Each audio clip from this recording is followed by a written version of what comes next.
शुरुआत हमेशा की तरह मोहब्बत में बिल्कुल सिंपल थी, आम सी थी, एक आम सा रिश्ता, मीठी बातें, मुस्तकबिल के ख्वाब, कस्में, वादे, अल्लाह की कस्में। लेकिन आहिस्ता आहिस्ता इस दरिंदे आफ्ताब ने अपना असल रंग दिखाना शुरू कर दिया।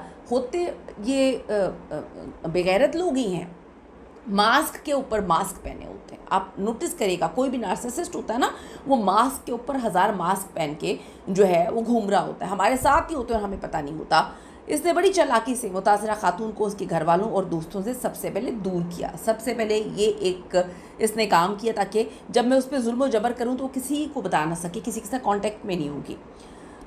जो नफ्सियाती माहिरीन है इसको आइसोलेशन कहते हैं। इसे बताते हैं कि जी तुम्हारे सिवा मेरा कोई नहीं है, मैं ही तुम्हारा जो है घर हूँ, मैं ही तुम्हारा लॉयल पार्टनर हूँ, मैं ही तुमसे मोहब्बत करता हूँ, बाकी दुनिया तो तुमसे जो है रिश्ते ही झूठ के बिना पे रखते हैं। देखते देखते इसकी ज़िंदगी की बागदौड़ जो है वो आफ्ताब के हाथ में आ जाती है।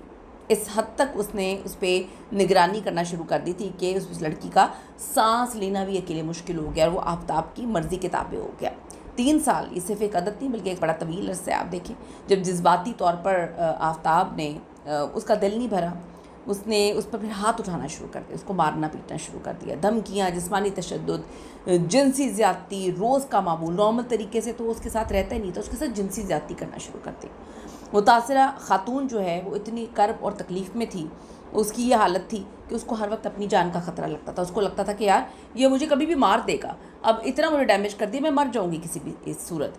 इस बदतरीन सलूक की वजह से ना सिर्फ उसकी मुलाजमत चली गई बल्कि उसकी खुद एतमादी, पहचान, सब कुछ ख़त्म हो गई। मैनचेस्टर में हो रहा है ये, किसी गाँव देहात में नहीं हो रहा पाकिस्तान के, ये मैनचेस्टर में हो रहा है। वो अपने ही घर में कैदी बन के रह गए। लेकिन कहते हैं ना कि जुल्म जब हद से बढ़ जाता है तो मिट जाता है। अल्लाह पे यकीन होता है इंसान का। बड़ा जुल्म हुआ अक्टूबर में।